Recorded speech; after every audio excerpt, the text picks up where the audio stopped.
What's going on, everybody? You can hear it running. Yup, it wasn't running when it came in here. This is another one of Tony's cheapy, it doesn't run, but you can have it for nothing kind of bikes. Came in, had a bolt snapped off on the flywheel side of the crank. So Tony figured that he was going to have to replace the crank. In the process, he got a big bore kit, a couple other things, broke the motor all apart, and we figured out that it was just a bolt snapped off inside the crank that's supposed to hold the flywheel in place. So, with a little bit of hammering and tapping, we got the screw out. Didn't pay attention to much. He already had the case bolts out of it. I came to the motor with the intent of splitting the cases. So what we do, we whacked it a couple of times and then realized we didn't need to split the cases. Anybody knows what happens when you whack a set of cases after all the bolts are out, you break the seal. So all said and done, we get the motor back in the bike. We push start the bike because the electric start doesn't want to work. The bike fires up, surprises both of us, takes off, rides great. As you heard, runs really good. We park it. What's it do? It decides to dump all the oil on the ground. When we tapped the cases to split them, we broke the seal.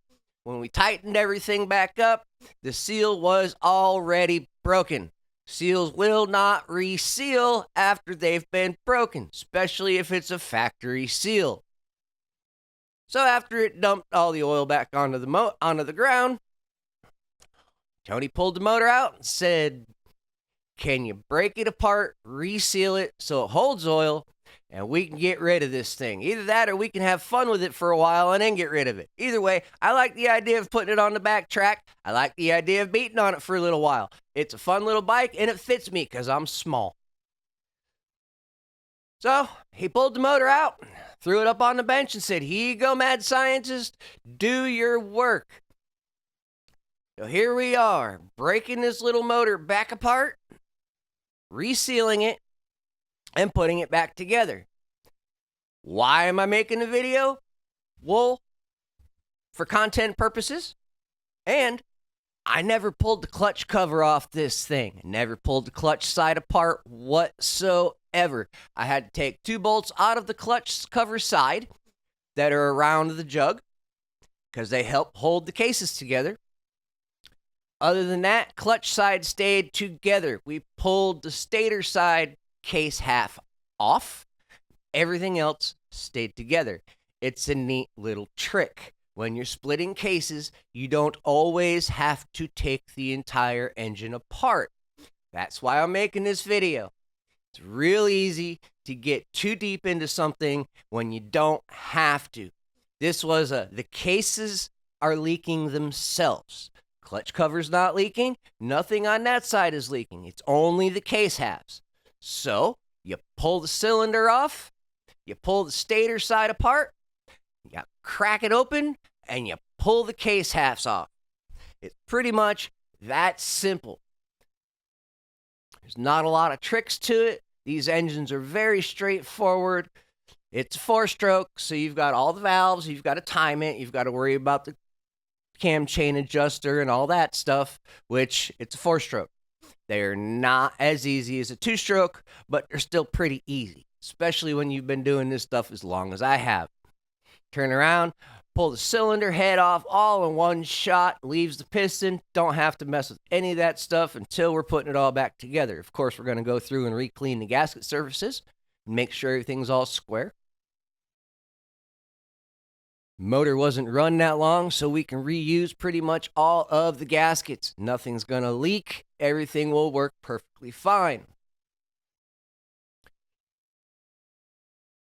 Now, a couple of little quirks that were on this one. The spacer that holds the sprocket off the engine on the output shaft was stuck. So we had to get a little aggressive with that.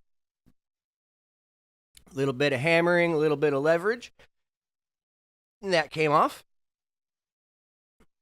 Other than that, really, really straightforward. Now, there is a video up on the channel of me doing some head work. I did pull this head apart previously. It was rusty, crusty, and ugly as can be. We replaced the valves, cleaned up the head, polished the combustion chamber, and put a big bore kit in it. That video is already on the channel, so the content for this bike has already been posted. Probably not very many people have seen it because, well, not very many people see the videos. We go through, we make the videos, we post the videos, and then the videos go nowhere. So, likes, comments, and subscriptions will help push the videos.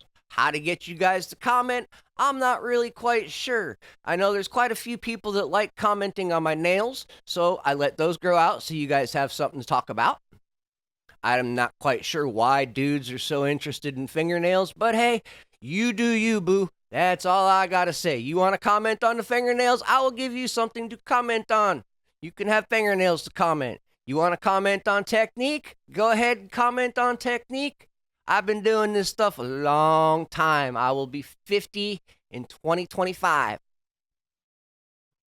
I was certified by factory in 95. And I've been working on these things since 85.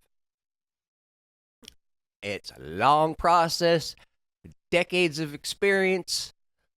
I don't do everything as taught by factory, but I still do have quite a few factory trained quirks that I just can't get rid of.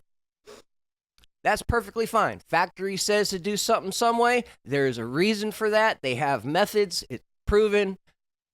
That's how you do it. When they set the book times, they set a dude down with the tools and the parts, and they sit there with a time clock and say, go. Dude rips it apart, puts it back together. They say, there is your time. So, as a mechanic, if you're working flat rate or commission, you're very familiar with book times.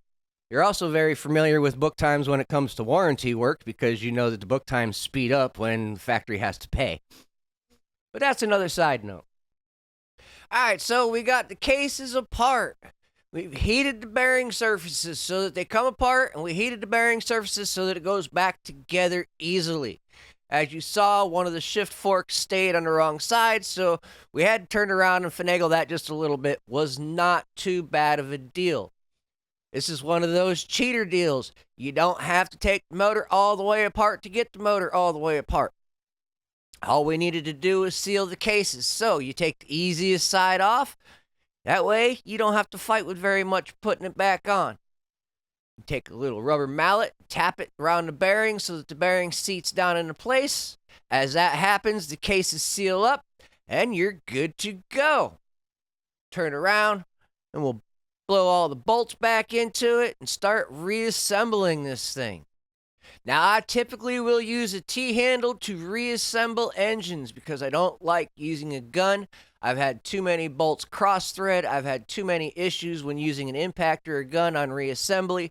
So I prefer T-handles on reassembly unless you need a gun in places like nuts on the crank and the clutch basket, stuff like that. Typical case and cover assembly, though, just use a T-handle. You slap it, it spins, the bolt drops down. We got the timing chain back in place. This has got a starter gear with a one-way sprag on it. You've got to line up the keyway, the one-way sprag, and everything, and slide it together. Throw the nut on there, wrap it on with the gun, call it a day. Turn around, clean up the gasket surfaces, reseal the gaskets, put everything back together. We've got an engine that's pretty much ready to go back in the bike. On the bottom end. Still got to turn around and put the top end on. Top end, clean up the gasket surfaces with a razor blade. They're flat, it's flat. It does really good for cleaning up gasket surfaces. Squeeze the rings together with our fingers after we slap the gasket on there. And we'll slide the cylinder over the piston rings. Not really a hard thing to do. Make sure that the cam chain slider is out of the way so that everything slides together like it's supposed to. And pretty much reach down in there with a magnet, pull the cam chain up, bring the piston to top dead center with the cam chain. Put the head on it, tighten everything down. Piston will be at top dead center because you just put it there. That way you don't have to worry about knowing where the piston is. You set it at top dead center. You make a habit of building motors and setting them at top dead center. You don't break the habit. Turn around, get everything torqued down, tightened down. We'll set the cam chain. Yes, I used a gun on those head bolts. No, I do not torque those head bolts. It's a little 140 motor. You just need to tighten them down. Make sure the cam chain is in the right spot. The cam's timed correctly. That gear is a reverse thread nut. Actually, reverse thread bolt. So got to keep that in mind because reverse thread will throw you off. Push the starter in there. And we've got an assembled motor ready to go back in the bike. We'll put the remaining covers on it. Check the cam chain. Roll it over by hand. And we'll set it next to the bike. Tony can put it back in the bike Monday. And we'll have some videos of this thing ripping around and not leaking. Really appreciate all you guys that have tuned in for this whole video. Comments help push the videos, please. I don't know how to beg you enough. Nobody comments on these videos. It's rare to get a comment. I know the niche.